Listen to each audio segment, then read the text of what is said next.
Okay, so I'm just going to do a quick example of how to find the equation of a quadratic function given the turning point and one other point. So the example that I'm going to use is a turning point of 3, 3 and another point which is 0, 21.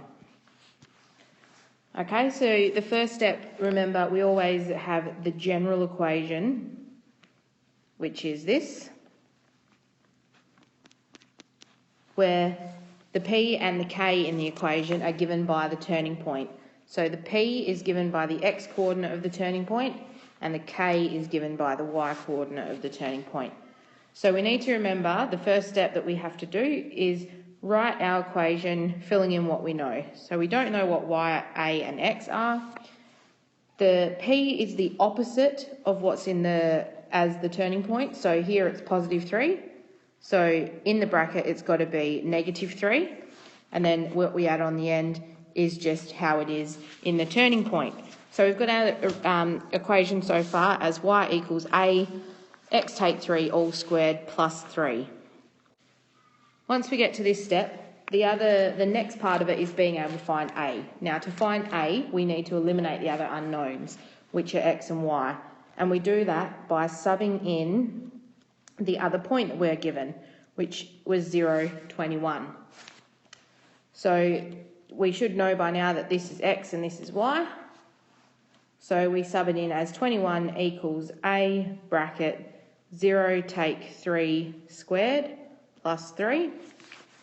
Then we start simplifying. So 21 equals, now 0 take 3 is negative 3, and negative 3 squared is 9. So we have 9a plus 3. And now that we're here, we can solve it like a normal equation. We shift this to this side, and it becomes take. So it's 21 take 3, which is 18, equals 9a. Then we shift the 9 over. It's currently multiply, so it's going to be divide.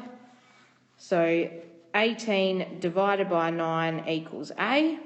Therefore, a equals 2. Now remember, we have to write our final answer.